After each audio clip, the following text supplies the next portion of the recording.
Assalamualaikum warahmatullahi wabarakatuh dan salam sejahtera. Nama saya Muhammad Syamsuri bin Muhammad Daud di 2021109806.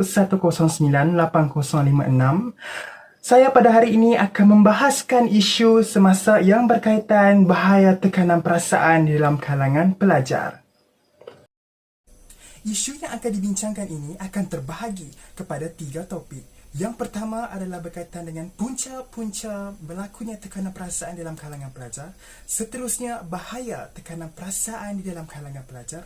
Dan akhir sekali adalah berkaitan langkah-langkah bagi mengatasi tekanan perasaan di dalam kalangan pelajar.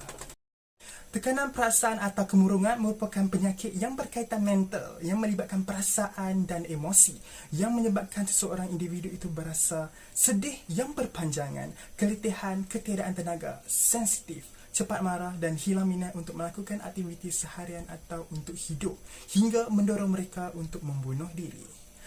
Penyakit ini boleh dihadapi oleh sesiapa sahaja tanpa mengira umur, bangsa ataupun jantina. Kemurungan boleh berlaku selama berbulan-bulan atau bertahun yang disebabkan oleh interaksi faktor biological, psychological, sosial dan spiritual yang kompleks.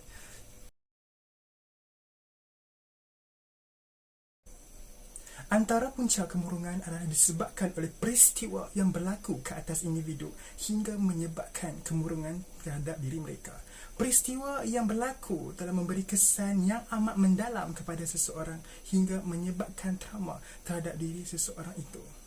Sebagai contoh, peristiwa kehilangan insan yang tersayang, tekanan pembelajaran, kehilangan pekerjaan, penceraian dan juga penderaan yang berlaku menyebabkan kesedihan dan trauma yang berpanjangan di dalam diri seseorang itu hingga ia mengalami kemurungan sepanjang ia terperangkap dalam situasi tersebut. Kemurungan mendatangkan banyak kesan negatif kepada penghidapnya, terutama sekali di dalam kalangan pelajar, kerana prestasi akademik pelajar akan terjejas. Hal ini kerana mereka tidak dapat fokus sepanjang sesi pembelajaran dijalankan akibat pemerhatian mereka sudah teralih dan tidak mempunyai sebarang minat untuk meneruskan pembelajaran atau melakukan aktiviti seharian. Masalah ini amat membimbangkan kerana prestasi akademik yang merosot akan menjejaskan prestasi dan masa depan para pelajar pada masa akan datang dan pembangunan bela yang berkualiti dalam mencapai wawasan negara 2030 turut terjejas. Seterusnya, kemurungan juga akan menyebabkan kesihatan fizikal terjejas. Emosi amat berpengaruh berkaitan fizikal tubuh badan seseorang, di mana kekuatan fizikal bergantung kepada kekuatan mental. Hal ini kerana jika kesihatan emosi terganggu, kesihatan tubuh badan juga akan merosak. Kerana amalan pemakanan yang tidak seimbang dan tidak lalu makan, kerana hanyut di dalam emosi tersebut. Kesannya, sel-sel dalam tubuh badan akan merosak dan menyebabkan tubuh badan menjadi lemah. Tubuh badan yang lemah mudah untuk diserang penyakit dan menyebabkan kekurangan berat badan dan pelajar akan mengalami pening-pening, muntah-muntah sepanjang mereka mengalami kemurungan. Antara langkah bagi mengatasi tekanan perasaan ia adalah menggunakan kaedah kawalan emosi atau 10B.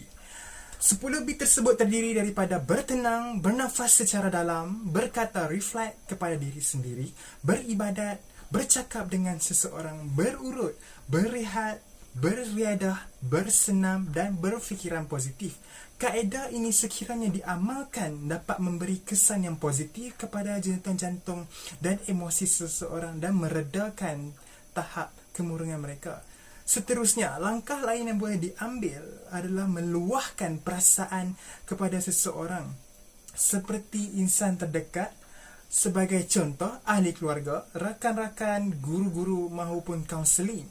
Dengan cara ini dapat meringankan beban yang terbuku di dalam hati setiap individu yang mengalami kemurungan ataupun beban emosi yang terdalam di dalam diri mereka. Kesimpulannya, isu tekanan perasaan atau kemurungan tidak boleh dipandang enteng oleh masyarakat. Oleh itu, sebagai masyarakat yang bertanggungjawab, kita wajar untuk bertanya khabar dan lebih bersikap empati antara masyarakat bagi menangani masalah tekanan perasaan atau kemurungan daripada penyakit ini terus membarah dan meningkatkan kadar kes kemurungan atau bunuh diri di negara kita. Sekian daripada saya. Terima kasih.